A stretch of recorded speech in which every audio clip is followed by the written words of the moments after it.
With it being so close to exam time, what can you do now to make sure that you can get the best mark possible?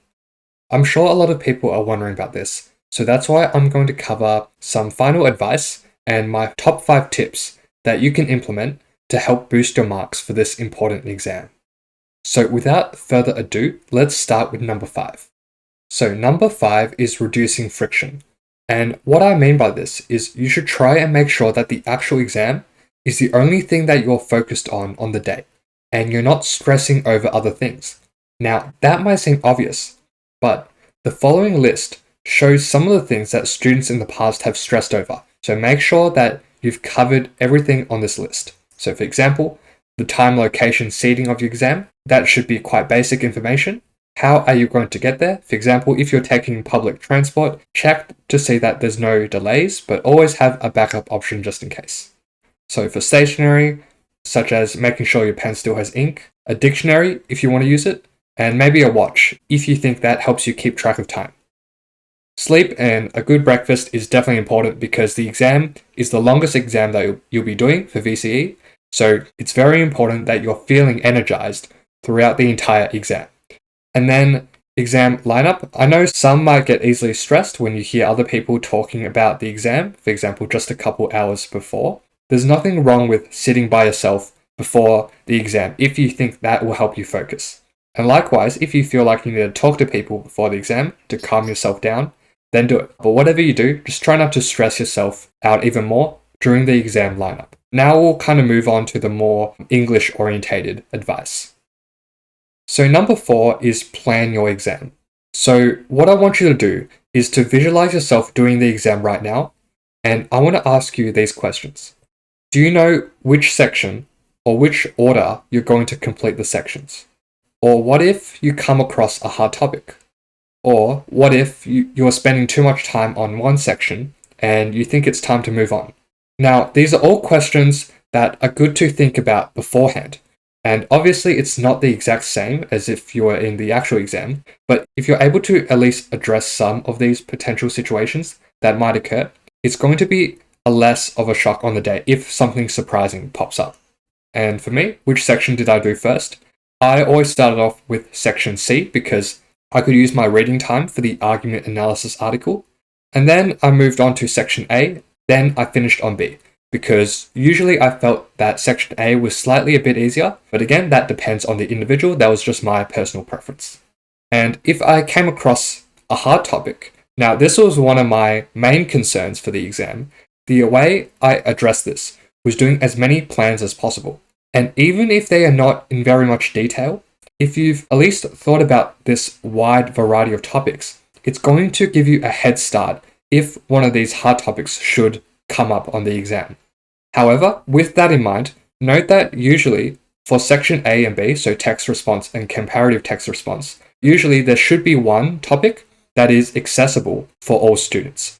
And for this final dot point, so what if I'm spending too much time on one section?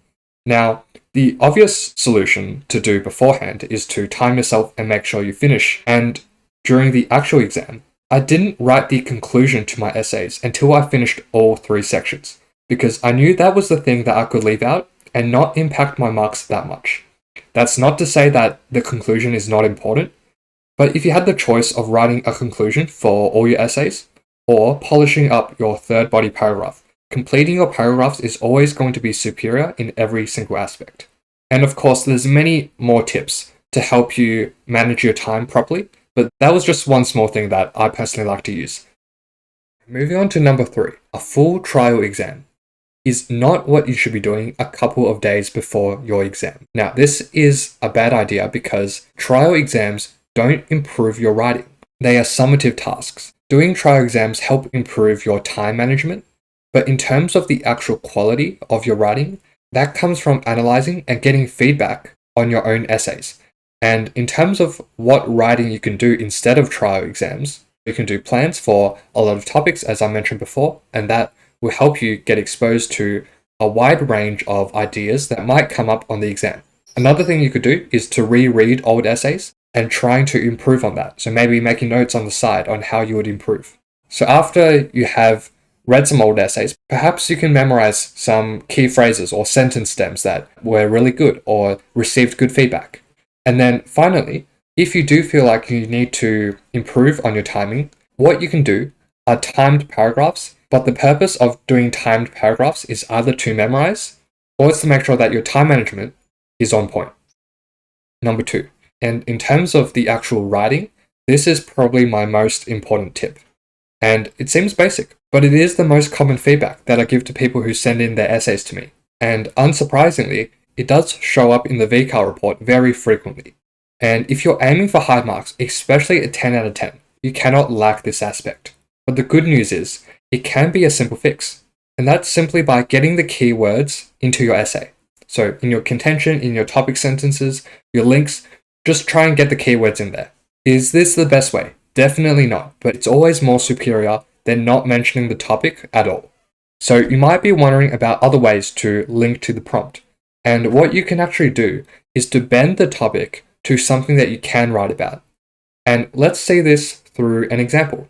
So the text topic doesn't really matter here, but let's say for this random text, an essay topic said this.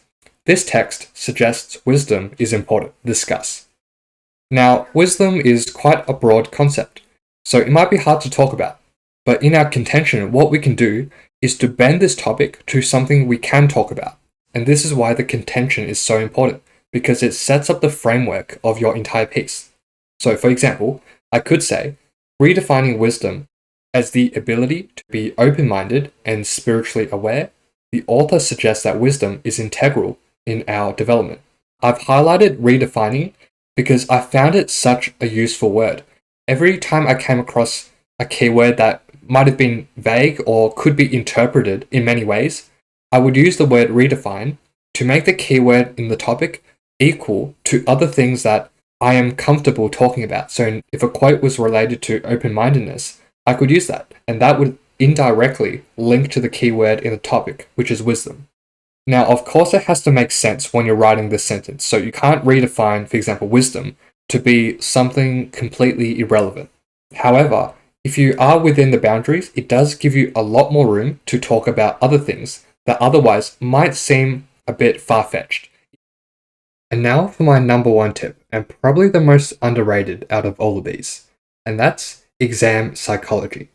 Now, why is this important? Because you might be thinking, this doesn't matter because regardless of what my mindset is, it's not going to turn my 5 out of 10 essay into an 8 out of 10 essay. And that's absolutely right, because it is still the actual writing that's going to be judged. But what psychology is going to do is, if you're usually getting an 8 out of 10, the right mindset and emotions is going to prevent you from dropping to a 5 or a lower score in the exam. And this is very common. Maybe not as extreme as this example, but this is why many people feel like they underperform in exams. And it's not because you can't write well, it's because of either practice or psychology that's holding you back. Now, I've already covered what to do about practice, so you can do plans and timed essays or paragraphs. So now I'm going to focus on one aspect of psychology, and that's stress. Now, a moderate amount of stress is good. However, overstressing leads to mind blanks, and it will also cloud your decisions. So how do we combat this? Confidence. I'm going to give 2 plans of action that you can pick and choose depending on the type of person you are. So number 1 is, just before your exam, think about some positive exam experiences. So was there an essay that you did well on? Did you get great feedback from your teacher for a particular point? Or just think about the work you've done and pick out the parts that you're proud of. Now, if you're watching a video like this, you've probably polished up your essays quite well. And if you haven't done that, that's why I have sample essays on this channel to help. Anyways, I'm hoping that everyone at least has some of these experiences. And I want you to think about these for your exam and try and replicate that feeling. It doesn't matter if it wasn't good as the person next to you. The last thing you want to do is to start doubting yourself. Thinking positively will give you a sense of confidence. Even if it's fake, 9 out of 10 times, it is going to get you better outcomes than overstressing and doubting yourself. And again, I'm not saying this will get you a 10 out of 10 essay, but it will at least help you achieve what you would normally get in a practice essay in a stress-free environment. Now, for my second tip, this might suit some other students, So I want you, like I've mentioned before, to prepare for the worst. Imagine that you just made it to the exam room on time. And when you open the exam booklet, you see a topic or an article that you least want to see. And I want you to prepare for that. Be mentally ready for that to happen. And it might seem counterintuitive and it will only lead to more stress. But I can almost guarantee you that most people have unrealistic preconceptions about how hard the exam is going to be. But planning for the worst means that if it does come up, you will be ready. But the more likely outcome is that the exam will turn out much easier than your worst predictions of the exam. And this in turn will boost your sense of confidence. And if you're not convinced, at least picture the reverse. So, how would you feel if you went into an exam thinking it's going to be so easy, but then you realize when you open the exam booklet, it's nothing like you've imagined? You can see how it's much easier to have low expectations for the exam and then be surprised that it's not too bad, compared to having high expectations that it's going to be easy and then feeling disheartened. And that's going to drag down your entire exam mood. So remember, stress is inevitable. Although it can make you underperform in exam conditions, it's also the same thing when controlled that produces the top scoring students. So all the best for your exams, and I hope that you can take what's useful from these pieces of advice. And remember, especially a day or two before your exam, exam psychology can make all the difference.